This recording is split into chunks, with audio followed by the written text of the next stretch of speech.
Welcome to another episode of Conversations with Funeka, and right next to me we've got Xolela Njumbuxa, a motorsport racer. We are actually sitting at the Aldo Scribanti racetrack, so we're just going to talk about all things motorsport. I think actually just to start it off, Xolela, what sparked your interest in motorsport?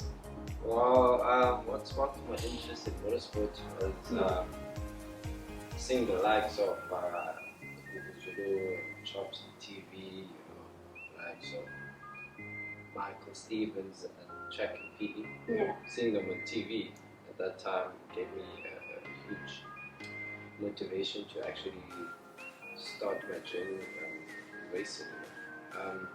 It always seemed impossible, obviously, because the background and everything, but I always wanted to race. It's always been a thing for me. Yeah.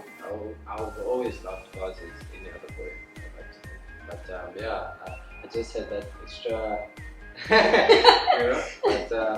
and from there onwards, I just kept on pushing and dreaming about racing until it finally happened.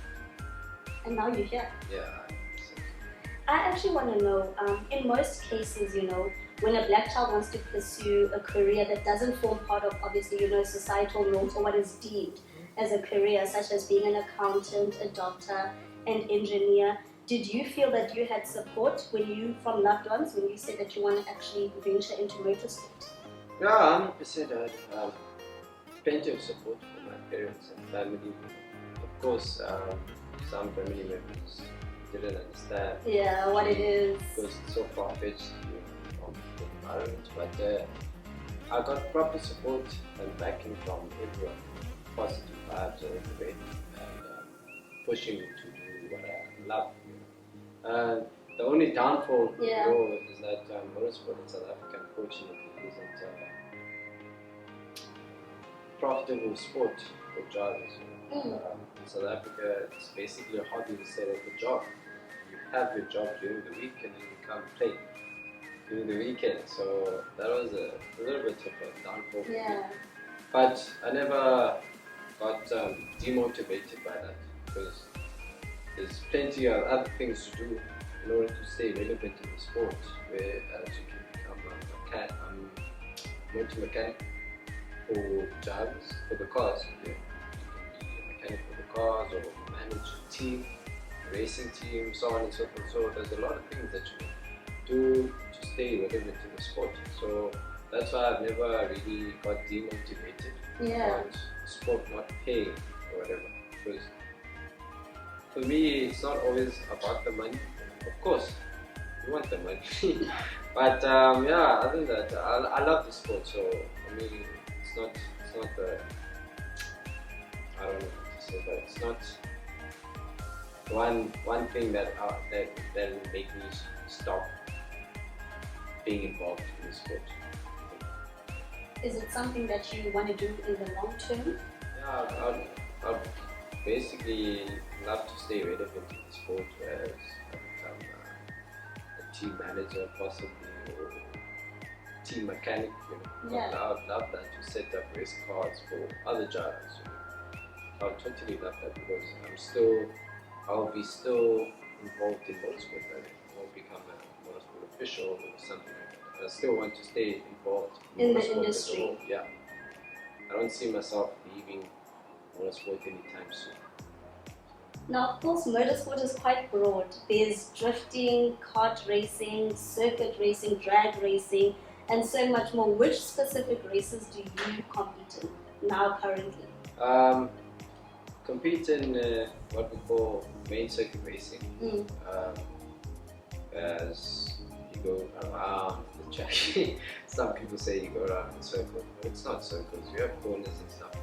So we go around the track, drive around the track. So that's what I do basically. You recently participated in the South African Endurance Series. Tell us, what is that? The South African Endurance Series is AES. It's a series that's been going on for years now in South Africa, where cars compete around the country in different tracks for endurance racing, for probably race around 4 hours, 3 hours, 9 hours. So I've been lucky, to be a part of that with a team called Backdrops, headed by Uncle Tony and Brian Martin. So we only did 2 races, the South African Endurance Series, and it was an experience to remember because I learned a lot through that, especially driving a different type of car from what I'm used to, driving a V8, Lexus V8 Cobra. So that was a totally different ball game. Driving it for 4 hours. Different experience. Yeah, first drove it in East London. It was my first time driving it on Friday and then we raced on Saturday. So it was a cool experience driving it in East London, because in East London is a fast track, so it was a daunting experience, but I really enjoyed it. And then after that, we went to Cape Town for the 9 hour race. Still, I really enjoyed it. It was my first time in Cape Town. Yeah, I think we also raced. Started on the Friday and then we raced on the Saturday. So at least I got to experience different type of tracks and different type of racing. Where this time you're not chasing a lot. You're trying, of course, you are chasing, but at least you try and keep your tires, the tire wear at the bare minimum, and the brakes wear at the minimum. You don't try and push too hard because you want the car to last for 9 hours, 4 hours. It was a cool experience also being the first all-color team to participate in the series, from truck driver to drivers. It was a good experience. That's an achievement. Yeah, 100%. It was a good experience, and for our first time, we ended up 7th. So for me, it was a tick on the box because it was an experience that I never expected to have. So yeah. I can tell when you're speaking about motorsport, you are so passionate. When you're racing, what emotions are literally going through? Like, what are you feeling? Is it nervousness, excitement? Like, what are you feeling? For me personally, some people are it's like I don't get nervous during the day or let's say, but when I get into the car and you're on the track, just before the race starts, I start getting excited and nervous. And I don't know, I just get nervous and excited at the same time, but I try to keep calm, because I'm a little bit nervous before we start, but at the end of the day, when you guys are racing, the only motive is to win for everyone. So, because everyone is a person, right, in those racing cars, so everyone's motive is trying to win. So yeah, that's how I feel basically. Let's actually talk about I almost said the wrong thing because earlier I called it a jumpsuit. Xolela had to correct me. You said it is a racing suit. A racing suit. Now tell us about this racing suit. Like, how does it protect you when you're driving, and have you personally ever gotten injured? Well, first of all, Sparkle. Yeah, thank you to Sparkle for sponsoring me with the racing suit and becoming a sport. Sparkle, of course. Thank you guys. So yeah, this racing suit, it's quite cool. It keeps you protected throughout the race. In case of a fire, you have layers running through. Yeah, it's pretty thick. Yeah, you have layers to protect you in case of a fire or whatever. And it's quite sweaty. It's quite warm when you're driving. It's quite you're waiting inside. Yeah, to some degree. But other than that, it's the best way to keep you safe while driving a race car, because of the hazards around you. Just keeps it controlled, keeps the chaos controlled. So it's all good. At least you feel safe in your harness device and your seat belt, your helmet. So, and the car, of course, the car has an anti-roll cage, so you're all good basically. You feel safe. And even in the case of a fire, I think you did mention something like that. It actually prevents It's a fire retardant material, so in case of fire, it takes a little bit more time for you to actually get burnt. Have you ever been injured racing? Unfortunately. Not I don't know why I say I don't know why I say unfortunately. I came out wrong. But no, I haven't. I'm hoping not to anytime soon. It's not something I'm looking forward to. Yes, of course, you want to keep safe at all times. Keep myself safe and the other drivers. Yes. So So last year, something actually exciting happened for you. You claimed first place in the club championship, second place in the regional championship, and you received the award for the most improved driver. Now tell us about that. Well, with the development program that I was under, Motorsport, being mentored by Daniel Bright. Because Daniel Bright taught me how to drive, how to race, actually, racing car to start from there. Because I've been racing for a year now. So it all started then. Entered a lot of 45-minute endurance races just to get me going with the car, getting to know the car, how to conserve the car and also race hard at the same time. So you want that through consistency and pushing through the team, going through hard work, and trying to win every race that we have. So for me, it was all about teamwork at that moment because I was also overwhelmed with the experience because it was the first time on track with the proper race car. So there was a little bit of overwhelm, but we managed to jump over that hurdle. We won a few stuff, so I'm grateful for that experience with the team and everything. It shows how much work we put in for the year to achieve the most improved first in club championship and second in EP regional. So for me, that was a huge achievement for me to show that at least I'm not that bad. So yeah, 100%. That's how I felt when I got those. Just grateful, for everything that happened for me because I never expected it to happen. For me, it was always a dream. I never thought it was actually possible because people were, I wouldn't say people were negative, just that people didn't think that it was possible. Of course, it's a little bit far-fetched for a kid coming from the township without any money or whatever to go into racing without any racing background whatsoever.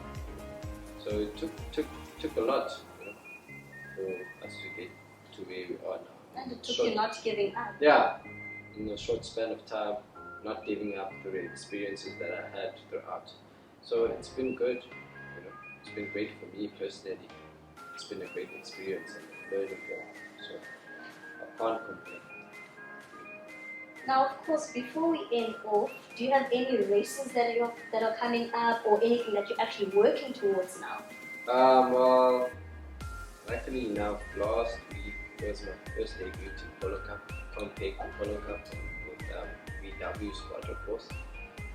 The VW squad, of course, driving Polo Cup for this season. So it's been that's exciting. 100%. That's what I always wanted to do in racing in South Africa, is to race in that series. Yeah. All of the cars are the same. Only difference in the drivers. So now you have to compare your driving style to the other drivers. So it's proper bumper to bumper racing. So yeah, you learn a lot, and it was a privilege for me racing in Cape Town with those guys with the caliber that they have in racing. They're top caliber drivers. Proper experienced drivers. For me, being in the mix with them is an absolute privilege, and I'm looking forward to the whole season and learning from them. Also, me learning with the team and how to sharpen my racing craft and hopefully have a proper racing career in South Africa and maybe to the world. You never know. So I'm really grateful for that experience. I never expected it to happen in such a short span of time, but that's what I always wanted to do. So I couldn't back down from that challenge. So really grateful for that. I think one thing that I'm just so touched by everything that you've said is that, even though there were challenges along the way, there were even doubters actually along the way, is the fact that you didn't give up. Yeah. I love that, and endurance. Yeah, there's a lot of things that make me give up a lot. It's a long story. Yeah. I have a whole lot of stories to tell, but I can't now tell you guys what I'm reading. But there's a lot to tell on how this actually began. You know. But yeah, I've pushed through a lot in order for me to be where you are today. I'm so grateful to everyone. Motorsport South Africa, Motorsports, Squad Reports, and MSA, the World Motorsport Club, being behind this initiative and pushing it and making it happen. So, because it's all about funds at the end of the day. Of course. You know, and people giving you a time. You know, so it's been cool. And I've got the privilege of being having a few sponsors such as the guy that I looked up to as Chops Cooper. He fueled me for the whole season, so I was very grateful for that. I like to think he saw something in me. Because it gives you that extra push, knowing that there is someone assisting you. It's been good, and Daniel has been teaching me, ways of racing and endurance racing, because we did a lot of endurance racing in the year. So I'm very grateful for that too. Coming from no racing experience at all to where I am, to where you 1 year, are. so that's a lot for me, to take in. So I'm really grateful for the experience. Sometimes you shouldn't give up on what you always wanted to do. Just see it through, because there's no point in going 10 years down the line regretting. And especially that you don't have regret, and Xolela, you're still young. You've literally achieved so much for yourself. You actually no. Time is moving quick. Don't do that. Time is moving quick. But yeah, it's been a wonderful experience. I've met a lot of nice people. Of course. And mentors, I'm sure, as 100%, well. There's a lot of mentors, such as the brother of Daniel, Brad Chase, Brad, who's a 7-time champion in South Africa, karting champion. Sure. So it's nice to be around those people, and, to be in the same area that they're building in. So it's quite cool. I just want to say thank you so much for joining us, Xolela, today, and I feel like we're going to be hearing a lot about him in the future. Thank you so much for actually joining us. Thank you for having me here. And we will see you guys in the next episode. Thank you guys.